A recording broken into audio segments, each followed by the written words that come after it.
Oh, the beautiful white interior, oh, excuse me, ultra white interior in the Model 3, probably the most in-demand feature right now that's not available on the Model 3. As a matter of fact, I know some people who are not configuring their Model 3 sedans right now because they're waiting for that feature. It's not the standard battery pack, package. It's not the dual motor pack. It is the ultra wide interior that a lot of people are waiting for. So, by the way, this is a picture of the Model X ultra wide interior. And as you know, the reason a lot of people love it is not so much because it's white. I mean, yes, it looks beautiful. It's snow white, and if you've ever seen it in person, it's very impressive. But a lot of people like it is because you can't get it dirty. Usually the biggest problem with anything white, white pants, white interior in the car, anything that has a white shoes, right, is because it gets dirty really quickly, and in the car especially. Well, this ultra white interior also has a protective coat on top of that, and you really can't dirty it up. It pretty much anything that you can spill on it or drop on it wipes off pretty easily. If you watch the Like Tesla, it's another channel.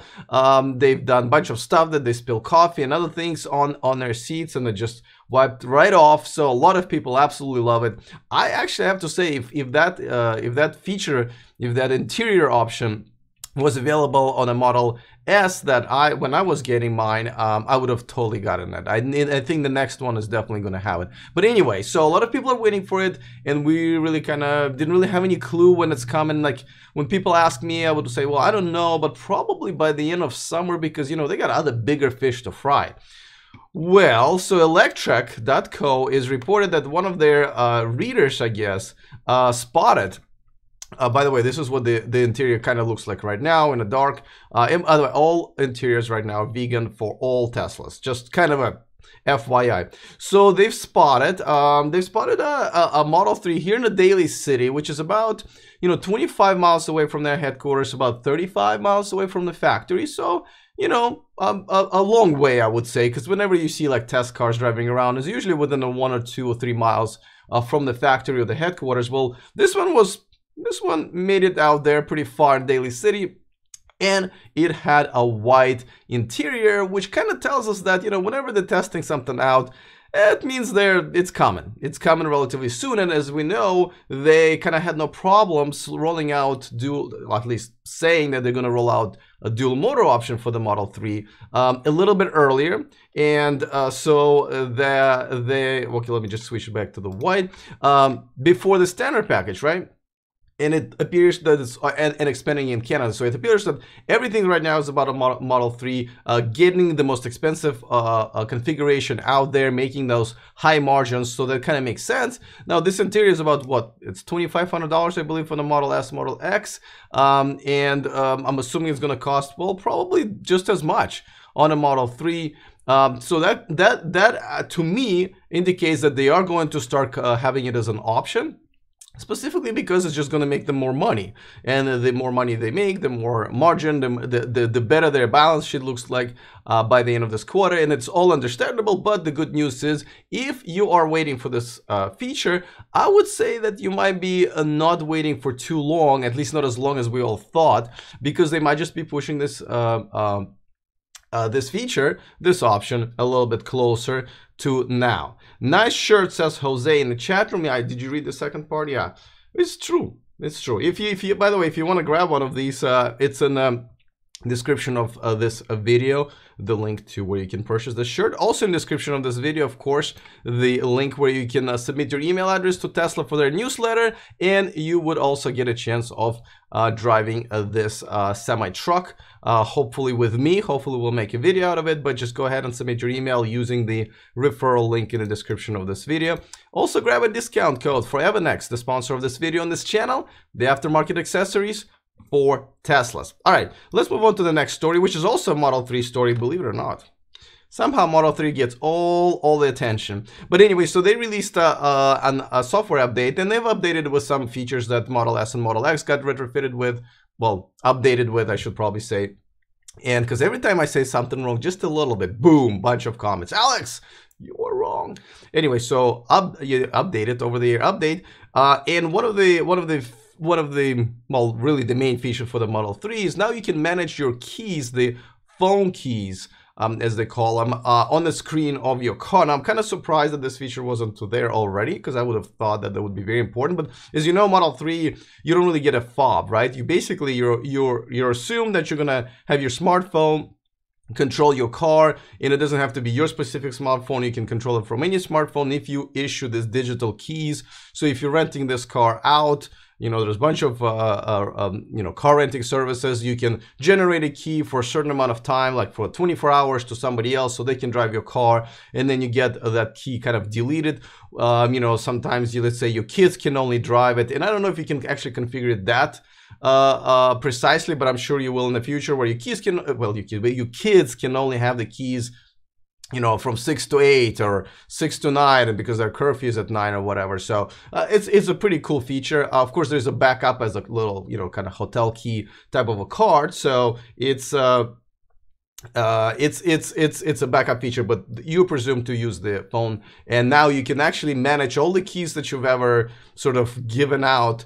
You can manage it on your screen, which to me, again, I thought this feature would have been there from day one, but as you know, they're still catching up with a lot of features as far as their software is concerned. Elon Musk said that's their priority, and if whenever the new key gets generated, your app also gets notifications saying, hey, just so you know, this new key was generated or removed. So that's definitely a good feature. Rashim in the chat room says, I would still like to have a fob. I wonder why, because I mean, I can see why, because you really don't have to worry about the you know, having the app on, or you know, so I get it, but I think you can still have to take out the card and touch it underneath the side camera to open the door. Where I guess you're right, maybe because with fob you don't have to do anything. It's just, you know, it's just bulk in your pocket is what I'm saying. Gary, welcome to the chat room. You're a little bit late, but that's okay. We're talking about Model 3. Can you believe that? I need to know if they are silicon safe. I have chairs that exploded from using Windex. That's an interesting question. I don't know. I will look into it, actually. That's a definitely good question. Talking about the white seats, we just covered. I'm just going to catch Gary up. Gary, this is what we talked about. White interior is common, hopefully, in a Model 3, because it was spotted here in Daly City, which means that things are probably moving in the right direction. By the way, if you're enjoying this video, if you're enjoying this channel, you just like reading my t-shirts, just go ahead and give this video a thumbs up. That usually helps it do well after it airs. And by the way, thank you to my Patreons. Really appreciate you guys. If you want to contribute to the show, of course, also in the description of this video, you will find that link, and I provide some interesting content, some exclusive reporting, some behind the scene footage, some bloopers, as I did last week. Hope you had a good laugh, but thank you so much, guys. Let's move on to another story. This is not really even a Tesla story, but as you know, when you have an electric car, you don't pay gas tax, because mainly you don't buy gas. I mean, you might buy gas, but then you use gas, right? I don't know why would you even buy gas. But anyway, since you don't pay that tax. That goes, you know, to the infrastructure, the roads, and so forth. And you know, some states started implementing a special extra electric car tax that you pay when you register, you know, renew your registration or register your car. And you know, I can see how it's a little bit, I mean, it's fair. I mean, it goes a little bit against the policies of those states that say we want to contribute and encourage electric car sales. And I think maybe they're just kind of kicking in a little bit too early, but nevertheless, it is fair. You know, I think we can all agree to that. Well, Maine is actually going a little beyond that, because they are not only proposing a new bill where those taxes, those fees are going to be imposed, but for electric car and hybrid car owners, and they're going to be a little bit different. Electric car owners will pay a little bit more, because it's assumed that hybrid car owners still have to pay a little bit of the gas, right? Because those are hybrid cars. Again, reasonable. But in the case of Maine, they're actually proposing for all of these fees to be higher at the end of the day than what gas users have to pay. And now it's really unfair. Not only are you taking advantage or incentive away from those people who want to contribute into the green energy revolution, whatever you want to call it, now you're kind of almost punishing them for doing that. So a lot of people are really upset about it. Now, let me remind you that Oklahoma had a similar bill that was proposed and passed, and their Supreme Court struck that down, which actually even surprised me. Well, I don't say it's not like I'm a legal scholar or anything like that, but the reason it surprised me because, you know, I thought I was still fair to have that, but definitely unfair if you're taxing electric cars more than gas cars. Now, you know, their argument, just to be fair, their argument is electric cars are heavier, and which is like, yeah, but we don't have semi-trucks on the road yet. We don't have big trucks on the road yet. So overall, electric cars on average are not as heavy as the rest of the transport on the road. And their argument was, well, they're heavier, so they're destroying our roads much faster. Well, then, again, anyway, it's a bad argument, but nevertheless, I just want to say it is their argument. DRK, she says, in the chat room, I've seen people use baby wipes in a simple baking soda solution, but I haven't heard about... I think I'm allergic to this story, really. Okay, I'm back. But I haven't heard about Windex, which is really for Windows. She's talking about... I forgot who commented on that, about the white interior kind of blowing up. Not in Tesla, but like, I guess he's had a chair. Yes, this is something to check on because you don't want your interior to blow up on you. I don't think you want anything to blow up on you, but especially your beautiful ultra wide interior. Use Tesla channel, says Alex, holder of Tesla. I am not actually. I sold my stock last year because I bought a house here in California, and these houses are expensive. I don't know if you guys heard, but it's just ridiculous. Let's see. Washington State charges you an EV tax, says Jose. That's right. There are plenty of states that are doing that. Again, I thought it's a little premature, but fair, right? But it's only when you're starting to charge electric cars more than gas cars, then you really, you know. Yeah, so Rashim here says, I live in California, just like I do. He says, I have to pay $100 a year in tax for my Bolt EV. I'd be upset. But considering the state gave me back $4,500 for my EV, I'm fine. Really, $45? I usually get it $25, but that's okay. Yeah, the state here does give you at least $2,500 when you buy an electric car. All right, guys, let's move on to the comment of the day. And today it comes from Jack A. If I'm pronouncing that right. He says, and we were talking, by the way, so this is from yesterday's story about a Rimac concept car, right? They're going to make only about 100 of them. It's not going to be as good as a Roadster, as I struggle to pronounce the name every time. But it's going to cost more, and the battery is not going to be as big. It's going to be a 120 kilowatt hour battery compared to Roadsters, which is 200 kilowatt hours. So he says, it doesn't make sense for electric car to be over $1 million price tag. You can't justify it just because it's only 100 of them, but the performance is still not the same as the next generation Roadster. So, agree or disagree? This is why I picked this comment. So first of all, don't forget this car is not likely going to be picked up by a tree hugger in Berkeley, right? This car is going to be picked up by a person who is so filthy rich that their hobby is collecting, not just collecting cars, but collecting rare $1 million cars that no one else has, right? Because those guys are about like, what can I get that no one else has, right? Because most of their friends have so much money. Well, now they can, they can compete with who can get their hands on something that people don't make in large quantities, and this is one of those cars. So, so the price tag is just simply justified because there's a small supply with probably larger demand, and the whole point is for, you know, multi-millionaires and billionaires to spend money on this. So that's one. So it does make sense. On another hand, you're right. As far as we're just comparing specs, and you know, I put the question of the day yesterday.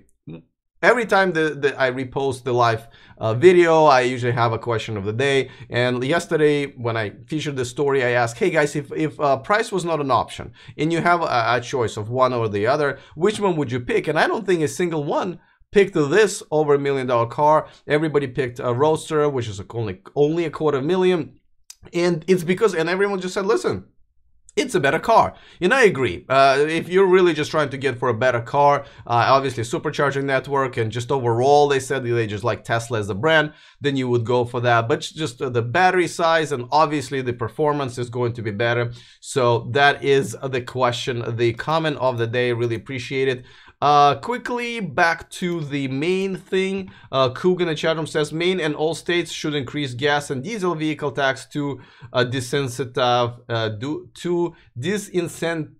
their use and incentivize EVs. Actually, that's another way to go, but you know, like, so many people start yelling and screaming how, you know, there's more taxes, and that's probably not going to happen, especially with the Republicans in charge right now. That's just probably not going to happen. All right, well, guys, again, a Model 3 with a white interior. Let me know in the chat room if you're watching the replay. Let me know if that is the feature that's holding you back from configuring. As a matter of fact, let me know how important that feature is to you. To me, it is important. I love it, but it's aesthetics. I probably wouldn't not configure my car because of that. I'm not configuring my Model 3 for other reasons. But nevertheless, it is definitely very interesting that people are holding off on that, and hopefully they will get their wish very soon. I'll definitely make sure to report on that. All right, guys. Thanks for hanging out once again. More exciting news coming up tomorrow. Of course, I'll be here hanging out with you at 11 a.m. Pacific time. Other than that, I'll see you tomorrow, and remember to stay charged. Oh, did not go the way I thought it would. There you go.